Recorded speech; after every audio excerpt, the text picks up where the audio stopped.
What does it mean for something to be smooth, and what does it mean for something to be rough?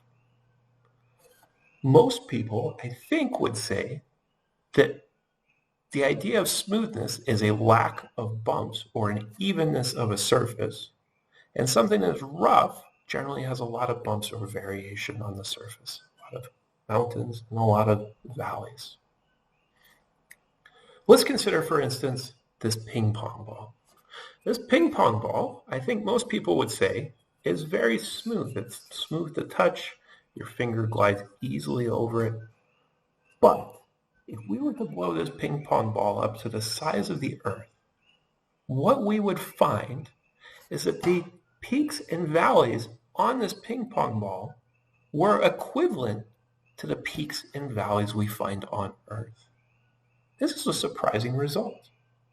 What it means is that this ping pong ball is as smooth as the Earth. Or, saying it in reverse, the Earth is as smooth as this ping pong ball.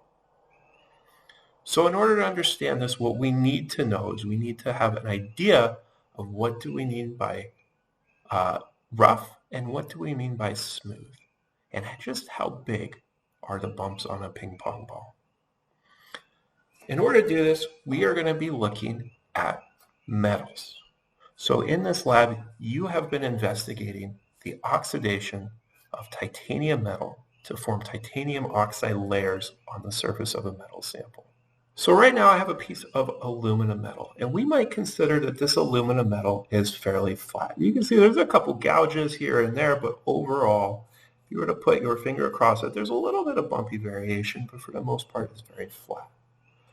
And we have on the other side a machined portion of this metal, and you can see that there definitely are some variations, but if you were to put your finger across it, those variations are actually very small, at least from a feel perspective. So how can we understand, or how can we measure, is this material rough or smooth? In order to do that, we're going to use a technique called profilometry. So what is profilometry? Profilometry is a measurement technique that is used to determine the surface profile of a material. So what do we mean by surface profile? Let's again consider our piece of aluminum metal. If we were to look at it from a side-on view, what we would notice the first time around just using our eyes is that the material looks very smooth. But if we were to zoom in by a factor of about 1,000,000, what we would notice is that the surface of the metal actually looks, or that side-on view actually looks a lot more like this.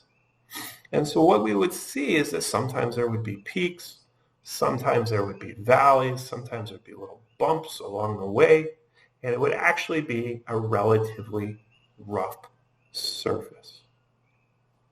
And so profilometry is the measurement that allows us to tell how does the height of the surface vary as we go along a particular direction of that metal or that material. Profilometry has a lot of uses in a number of different industries. It is particularly useful in machining. So for instance, if you wanted to determine or do some quality control on an engine block, engine blocks have to be machined within 25 millionths of an inch precision. How do you measure that? You use profilometry. Profilometry is also used in a number of other fields. So any case where you have metal that is under load, for instance, say at a bridge or in a nuclear reactor, and you want to understand, is that metal strong enough to hold, or how has it been wearing over time? You might take profilometry measurements to see, is there any buckling at a microscopic level that might lead to macroscopic or significant catastrophic failure. Additionally, profilometry is used in the biomedical industry as a way to measure how different very small microscopic liquid films adhere to different surfaces, And it's also used in chemistry and various material science portions of chemistry to understand how do the surfaces of materials vary after a chemical reaction. In our case, we're going to be looking at how does the surface of our titanium metal vary after we anodize it or add that color layer. So let's look at how does a profilometer work. The basic operating principles are fairly simple. We're going to take an atomically sharp stylus tip, usually made of diamond, and drag it across a sample.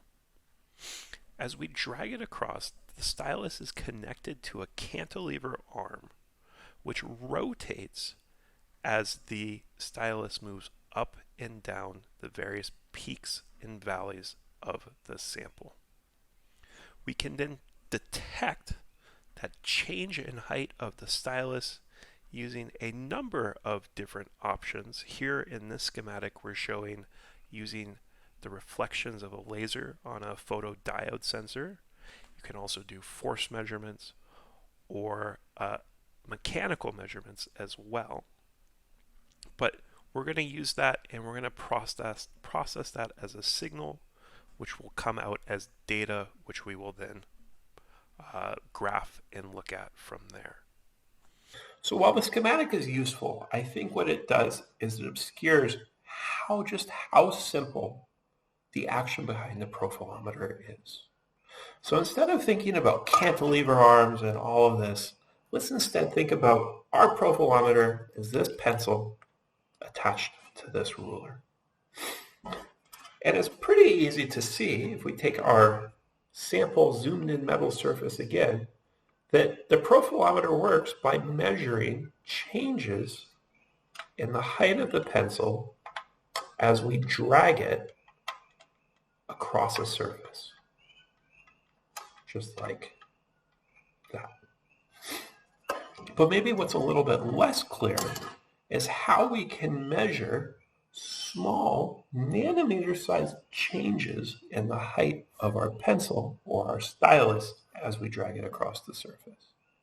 In order to understand that, we're going to again look back to our ruler. So unlike what we did in this little demo before, where we just dragged across, what actually is happening is that this is rotating instead of just dragging straight up and down. So actually we're measuring rotations in this.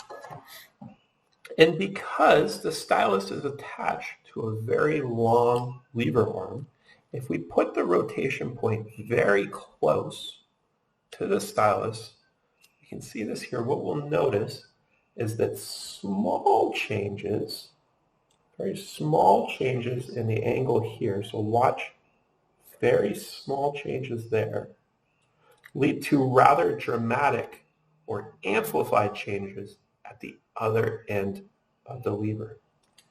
And this is the essential principle that a profilometer uses. And if we make this arm really, really, really long, we'll see really, really big changes on this end, even though this side's only changing by 1 nanometer. So how will profilometry allow us to measure the thickness of our oxide layer after anodization? Well, let's again look back to our Lego model. So we might consider a typical bare titanium metal surface to look something like this. After oxidation, however, in the region that was oxidized, we might see that our titanium metal surface looks a lot more like this. So in this model, we're showing the titanium metal as blue Lego blocks, and we're showing the titanium oxide material as red Lego blocks.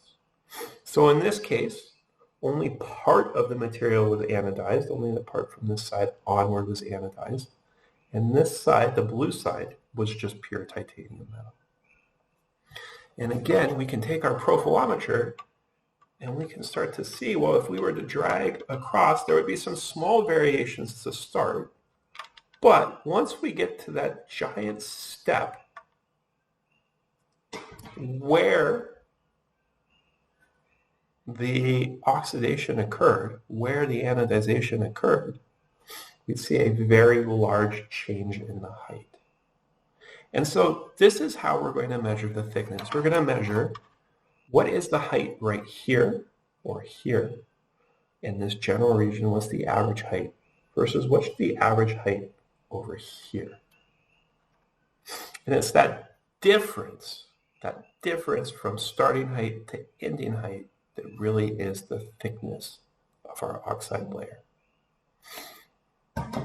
All right, let's recap. We've covered how does profilometry work? We've covered what is profilometry. We've covered what industries might use profilometry. And we've also covered how can we use profilometry to measure the thickness of our oxide layer.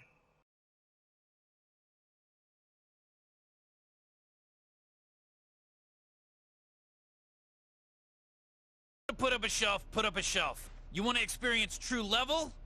Do you? Yes?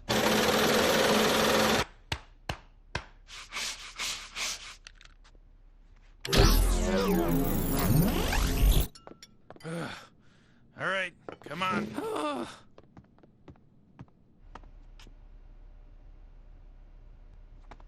Wow, it's so... Oh!